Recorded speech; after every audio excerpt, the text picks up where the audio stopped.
Clear?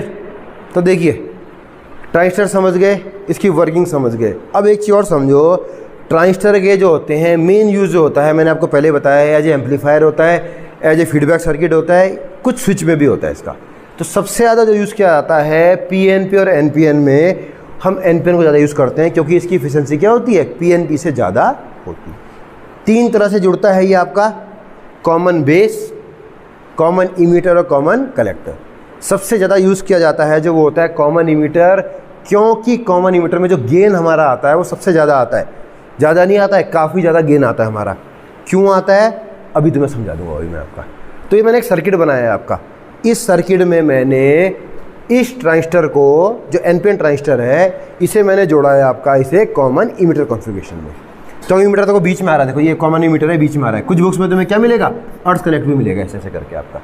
तो देखिए ये वाला सर्किट जो है पूरा ये वाला मान सकते हैं, यहाँ से यहाँ तक ये इनपुट, ठीक है, ये इनपुट सर्किट है आपका। और जो इस तरफ तुम्हें मिलेगा पूरा का पूरा ये वाला हिस्सा, यहाँ पे मिलेगा आउटपुट। इस पे नहीं मिलेगा बैटरी पे, इसके आगे हमें एक लोड रेजिस्टेंस लगाना पड़ेगा। आगे लोड रेजिस्टेंस लगाएंगे तो आपका क्या मिलेगा, आउटपुट मिल जाएगा। इसके आगे अगर हम एक लोड रेजिस्टेंस लगा देंगे तो हमें मिल जाएगा इनपुट। क्योंकि बहुत ज़्यादा सिलेबस में नहीं है तो मैं तुम्हें बेसिक बताते हुए आगे चलूँगा इसमें, समझ गए? अब कॉमन इमीटर क्यों, ये समझो, ठीक है। आपका जो होता है गेन बराबर जो होता है, ध्यान रखना। अब मैं थोड़ा सा उसमें आ रहा हूँ, अगर ये कॉमन बेस होता, ठीक, समझो यहाँ पे इमीटर कॉमन हो गया ना, तो इनपुट में कौन सा वाला है, बेस, इस केस में। आउटपुट में कौन सा वाला है, कलेक्टर, ठीक। लेकिन अगर कॉमन बेस होता, इन केस कॉमन बेस जो हम कॉमनली यूज़ करते थे, सिखाते कॉमन बेस पे ही है।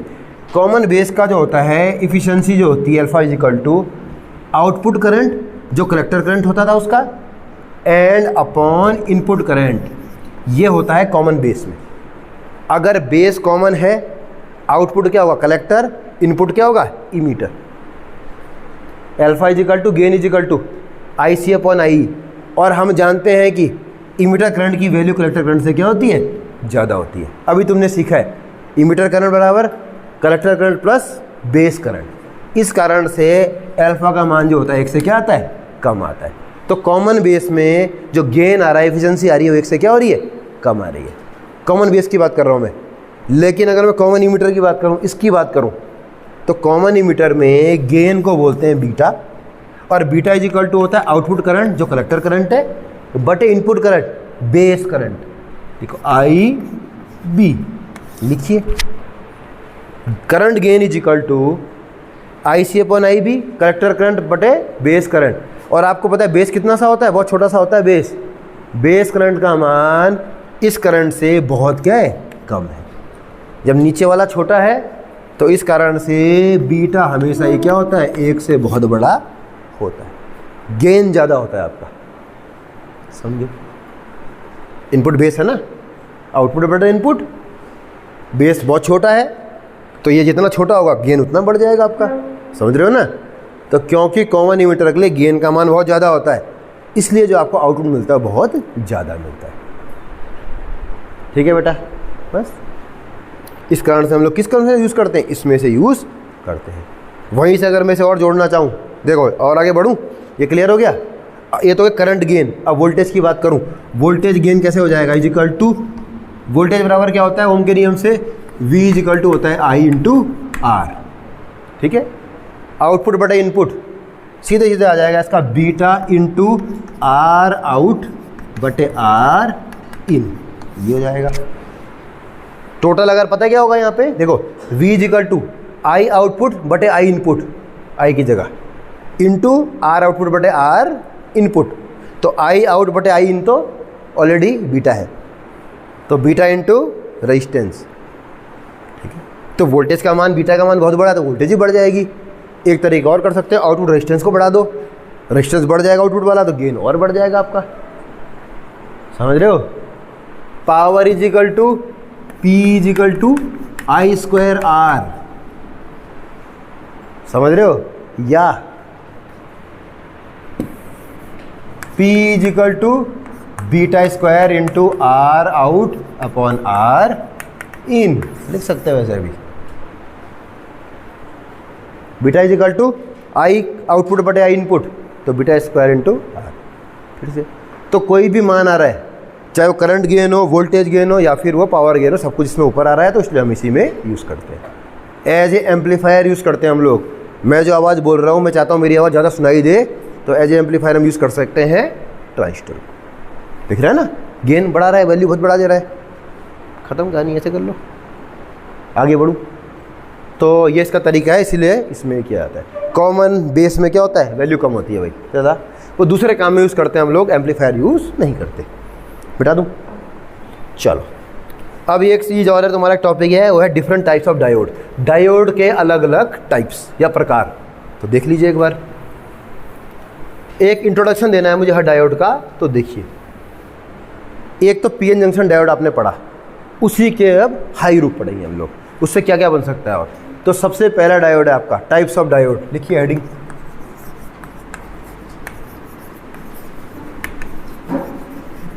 पहला डायोड जेनर डायोड, लिखिए। जेनर डायोड को ब्रेकडाउन वोल्टेज डायोड भी कहा जाता है। जेनर का मतलब ब्रेकडाउन। थोड़ा सा याद कराता हूँ मैं, रिवर्स वाइज में आपने अगर पीएन जंक्शन पढ़ा होगा, तो जब हम लोग बढ़ा रहे थे आपका, देखिए ये वोल्टेज, ये करंट, जब हम वोल्टेज को बढ़ा रहे थे तो एक लिमिट ऐसी आती है, इसमें क्या हो रहा था, करंट एकदम से बढ़ जा रहा था। और मैंने ये बताया था आपका, ब्रेकडाउन वोल्टेज बोलते हैं इसे। यहाँ पे ब्रेकडाउन हो गया, एकदम से करंट क्या हो गया, बढ़ गया। लेकिन ब्रेकडाउन में वोल्टेज क्या हो जाती है, स्टेबल हो जाती है। वोल्टेज का मान नहीं बढ़ रहा है अब, समझ रहे हो ना, तो वोल्टेज क्या हो गई, स्टेबल। अगर नॉर्मल डायोड होता तो जल जाता, फूक जाता।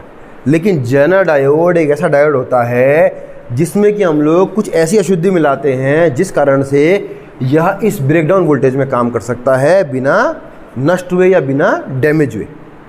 This is called zener diode. तो zener diode is a special kind of diode which act in breakdown voltage and the symbol of zener diode.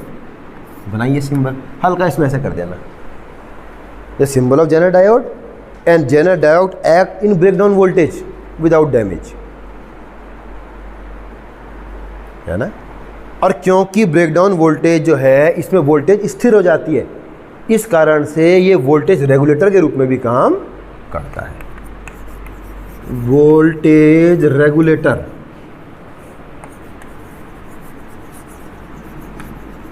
Voltage regulate करता है। कैसे करता है देख लो।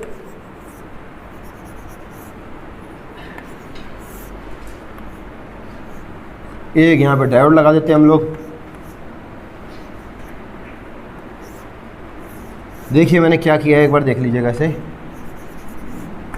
आर एल लोड, ये आर, ठीक है, ये आउटपुट आएगा यहाँ पे। एक चित्र की मदद से बताना चाहूँगा, देखिए ये लगा है आपका जेनर डायोड, ये वोल्टेज रेगुलेटर की तरह काम करता है।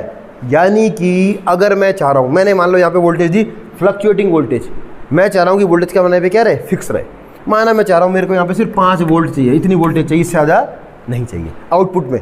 और यहाँ वोल्टेज वेरी कर रही है, कभी हो जा रही है 2, कभी हो जा रही है 10, कभी 2 से 10 के बीच क्या हो रही है, वेरी कर रही है आपकी। तो इस फ्लक्चुएटर को हटाने के लिए as a voltage regulator Zener diode को यूज़ किया जाता है। तो हम लोग क्या करेंगे, देखो ये इनपुट वोल्टेज इस आर से क्या हो जाएगा, फ्लक्चुएटिंग वोल्टेज आएगी। और आउटपुट सर्किट में यहाँ पे क्या मिलेगी तुम्हें, फिक्स वोल्टेज, रेगुलेट कर देगा वोल्टेज को। तुम्हें 5 वोल्ट चाहिए तो 5 वोल्ट ही देगा बाहर में, बस। ज़्यादा आएगी तो अपने आप कट मार देगा, 5 को एंट्री करवाएगा, उसके आगे क्या करेगा, कट मार देगा आपका। ये चित्र के माध्यम से है ना, ये इनपुट वोल्टेज, यहाँ पे आउटपुट वोल्टेज। वो है लोड, लोड मतलब जहाँ पे आपको आउटपुट मिलेगा। ये clear. So Zener diode is special kind of diode which act in क्या आ जाएगा, ब्रेकडाउन वोल्टेज और Zener voltage, and it is used as a voltage regulator in many electronic और इलेक्ट्रिकल सर्किट्स। क्लियर। दूसरा आ जाओ, दूसरा डायोड एलईडी, या इसे बोलते हैं लाइट, फुल फॉर्म पूछता है आपसे, इमिटिंग डायोड। और एलईडी तो आप लोगों ने सभी ये घरों में यूज़ करते हैं, आप चाहे मोबाइल चलाओ, चाहे आपका टीवी चला रहे हो आप लोग, what ever the screen is, सभी स्क्रीनों में लगभग एलईडी ही यूज़ किया जाता है ना। एलईडी डायोड का ही एक प्रकार है। मान लीजिए टीवी की स्क्रीन होती तो इसमें क्या बहुत छोटे छोटे छोटे छोटे क्या लगे होते हैं, एलईडी लगे होते हैं, डायोड लगे होते हैं, एलईडी लाइट इमिटिंग डायोड। नाम से पता चल रहा है ऐसे डायोड जो लाइट को क्या करते हैं, इमिट करते हैं या छोड़ते हैं। तो क्या होगा देखिए, दिस एग्जांपल ऑफ, ये कोई पीएन जंक्शन डायोड है, ये हो गया डायोड बना रहा है ना मैं, पीएन जंक्शन डायोड। इसमें हमने कुछ ऐसी अशुद्धि मिलाई, ठीक है जी, जिससे कि जब इससे फॉरवर्ड वाइज में रखा जाएगा और करंट इससे होके क्या होगा, फ्लो करेगा, तो जैसे ही कोई बॉन्ड जो होगा वो क्या होगा, देखिए पीएन जंक्शन डायोड, इसमें अशुद्धियाँ मिला रखी हम लोग है। मेरे ख्याल से इसमें क्या मिलाते हैं, क्या इसका नाम था, गैलियम आर्सेनाइड वगैरह मिलाते हैं इसमें शायद। गैलियम आर्सेनाइड की अशुद्धि इसमें क्या होती है, मिलाई जाती है, जिससे क्या होता है, देखिए जैसे फॉरवर्ड वाइज में जोड़ेंगे, यहाँ से पी साइड से होल्स इधर जाएंगे और एन साइड से क्या आएंगे, इलेक्ट्रॉन्स। जैसे इनका कॉम्बिनेशन होगा तो इनकी काइनेटिक एनर्जी कन्वर्ट हो जाएगी इन लाइट एनर्जी। ये क्या निकालेंगे, लाइट, बस खत्म। यानी कि इसने क्या काम किया, light emitting diode is a special kind of diode which convert electrical energy into light energy. ये क्या है, इलेक्ट्रिकल एनर्जी। तो इसने इलेक्ट्रिकल एनर्जी को किसमें कन्वर्ट कर दिया, लाइट एनर्जी में। देखिए एक्ट इन फॉरवर्ड वाइज है ना, तो in forward bias when electron and hole combine then kinetic energy of both convert into क्या जाएगा, लाइट एनर्जी। एलईडी देखा होगा आप लोगों ने, छोटे छोटे एलईडी लगे होते हैं हर जगह, छोटे बच्चों के खिलौनों में होते हैं एलईडी लगे हुए। तो बच्चों के खिलौनों से लेकर आपकी मोबाइल की स्क्रीन से लेकर बहुत जगह इनका क्या होता है, यूज़ होता है। ठीक है, बहुत सुपीरियर है, हर चीज़ में एलईडी यूज़ किया जा रहा है, क्योंकि एक तो ये इफिशिएंट बहुत ज़्यादा होते हैं। इफिशिएंट का मतलब तुरंत एकदम से क्या होते हैं, अपना लाइट को इमिट करना शुरू कर देते हैं। दूसरी बात, बहुत कम वोल्टेज पे एक्ट करते हैं, 2 वोल्ट 3 वोल्ट, इससे भी कम वोल्टेज पे क्या होते हैं, एक्ट कर जाते हैं आपके। यहाँ तो कितनी आ रही, 220 वोल्ट आ रही है, ये तो सिर्फ 2 वोल्ट 3 वोल्ट पे क्या होगा, लाइट देना शुरू कर देगा। और लाइफ बहुत ज़्यादा होती है इनकी, आप देखिएगा। एलईडी टीवी, एलईडी बल्ब होते हैं आपके, एलईडी आने लग गए अब, ये एलईडी ट्यूब भी है शायद, है ना। इसकी जो वो है लाइफ है, वो पुराने बल्ब या ट्यूब से बहुत ज़्यादा होती है आपकी, है ना। चाहे वो CFL हो या उससे पुरानी जो ट्यूब होती थी आपकी, उनसे बहुत ज़्यादा लाइफ है इनकी, कोई दिक्कत इसमें। Lighting diode is clear. अब इसी का अपोजिट, इसका अपोजिट होता है आपका, उसे बोलते हैं फोटो डायोड।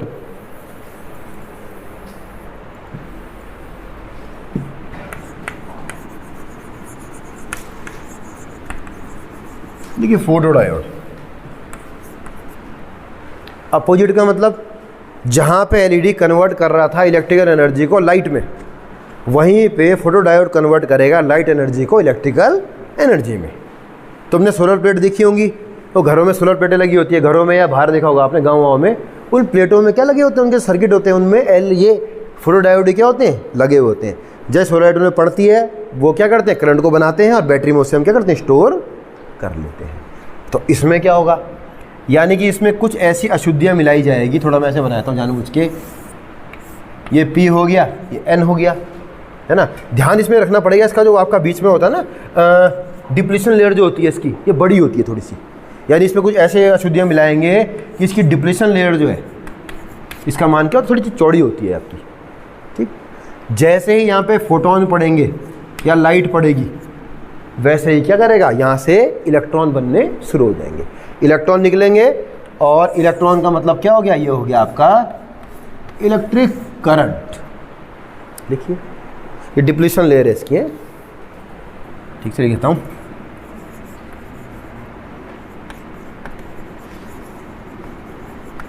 बनाओ डिप्लीशन लेयर।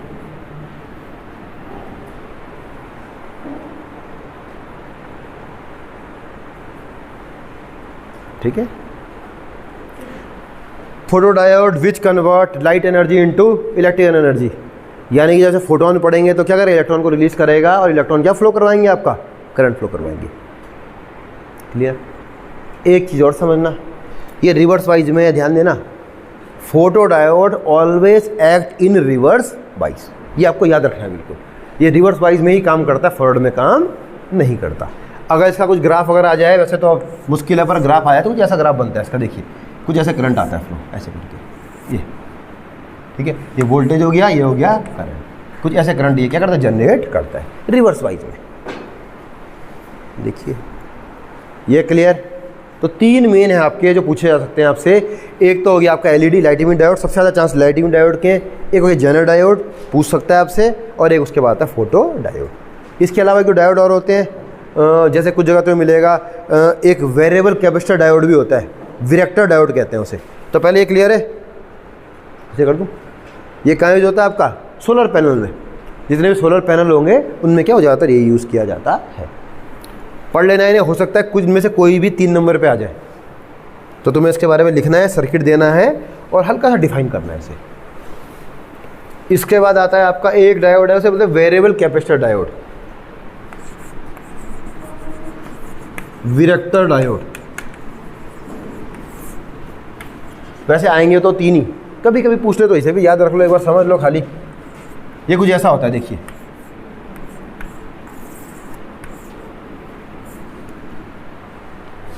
थोड़ा देखो कैपेसिटर जैसा लग रहा है इसके आगे, इसे वेरिएबल कैपेसिटर ही बोलते हैं।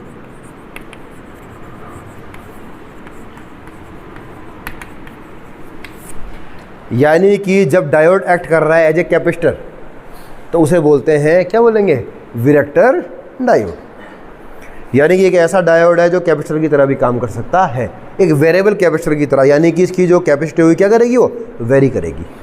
माना कि 5 माइक्रोफैरड से 10 माइक्रोफैरड के बीच क्या कर रही है, वेरी कर रही है। तो ये this is also example of varactor diode, है ना। ऐसे एक टनल डायोड भी होते हैं, कई डायोड होते हैं आपके, पर आपके मेन जो सिलेबस में वो 3 ही है आपके। ये तो मैंने वैसे समझा दिया आपको, एलईडी, फोटो डायोड और जेनर डायोड। तो अभी तक जो मैंने तो पढ़ाया इसमें कोई दिक्कत, चैप्टर नंबर 5 जो चला था कोई दिक्कत तो नहीं है उसमें। क्या क्या टॉपिक चले थे उसमें, सेमीकंडक्टर डिवाइस क्या होती है, क्यों यूज़ की जाती है, first thing. Second thing, P type semiconductor, N type semiconductor, फिर दोनों कंबाइन करते हैं, बनता है PN junction diode and its characteristics, यानी कि फॉरवर्ड वाइज में और रिवर्स वाइज में। ये क्लियर हो गया था, पूछेगा यही सबसे ज़्यादा। उसके बाद आया था आपका rectifier, half wave rectifier, full wave rectifier, important बहुत पूछता है आपसे। फिर चले ट्रांजिस्टर, उनका इंट्रोडक्शन और वर्किंग, और उसके बाद लास्ट में डिफरेंट टाइप्स ऑफ डायोड्स। तो ये सारा का सारा आपका क्या है, सिलेबस में था, और इस टाइप से आपका चैप्टर नंबर 5 क्या होता है,